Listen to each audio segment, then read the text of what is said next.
স্থাপন করতে চান, মূর্তি স্থাপনের জায়গা আছে, মন্দির, সেখানে মূর্তি স্থাপন করেন, 1000 মূর্তি স্থাপন করেন, কিন্তু বাংলাদেশের 92% মুসলমানদের ভূমিতে কোন মূর্তি চলবে না, চলতে হবে না।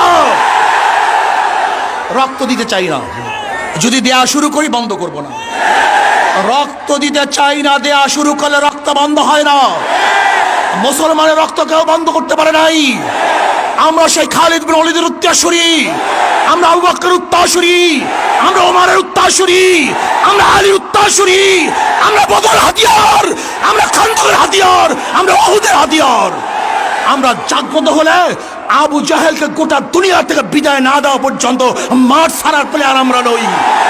তাহলে ভাইরা আমার, কথাবার্তা ক্লিয়ার।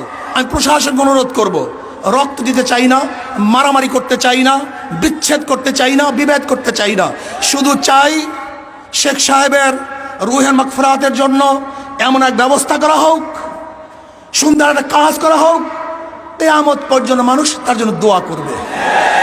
কিন্তু আমরা রাশিয়ার লেনিনের 72 ফুট মূর্তি যদি ক্যারি দিয়ে তুলে সাগরে নিক্ষেপ করতে পারে, তাহলে আমি মনে করি শেখ সাহেবের এই মূর্তিকেও আজকে হোক কালকে হোক উঠিয়ে সেটা এই বুড়িগঙ্গায় নিক্ষেপ করবে।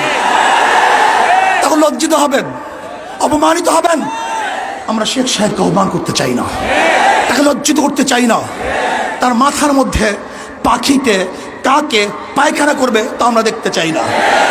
কোন জায়গায় মূর্তি স্থাপন করতে চান? 2 পাশে মসজিদ, ডানেও মসজিদ, বামেও মসজিদ। যেখানে আল্লাহু আকবার ধ্বনি হবে, যেখানে আশহাদু আল্লা ইলাহা ইল্লাল্লাহ পড়া হবে, সেখানে নেমেই মূর্তি দেখবে, এটা আমরা দেখতে চাই না। স্পষ্ট কথা, ঢাকা শহরে ধুলাই পড়ে কার ভাস্কর্যের নামে মূর্তি স্থাপন করতে দেওয়া হবে না। যদি লড়াই করতে হয়, লড়াইতে সবাই রাজি আছেন ইনশাআল্লাহ। কে কে আছেন? নারায়ে তাকবীর, নারায়ে তাকবীর।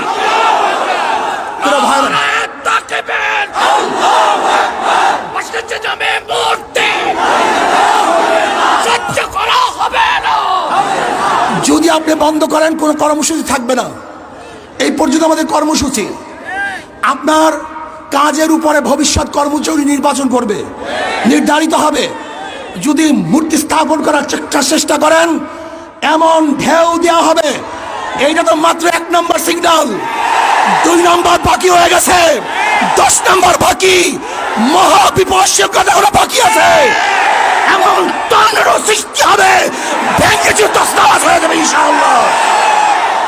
টর্নেডো, মহাবিপদ সংকেত, মানুষের ঢেউয়ে মূর্তি সব বুড়িগঙ্গায় পড়ে যাবে, ওখানে মূর্তি থাকতে পারবে না। কাজে আল্লাহ পাক আমাকে এবং আমাদের সবাইকে এই মূর্তি বিরোধী আন্দোলনে অংশগ্রহণ করার তৌফিক দান করুন। ভবিষ্যতে যখন ডাক দেওয়া হবে, সবাই রাজি আছেন ইনশাআল্লাহ? সবাই চলে আসবো। আজকে এখানেই আমাদের কর্মসূচি সমাপ্ত। সত্যনের মশালবাহী প্রিয় মনীষীদের পাপড়ি টিভি।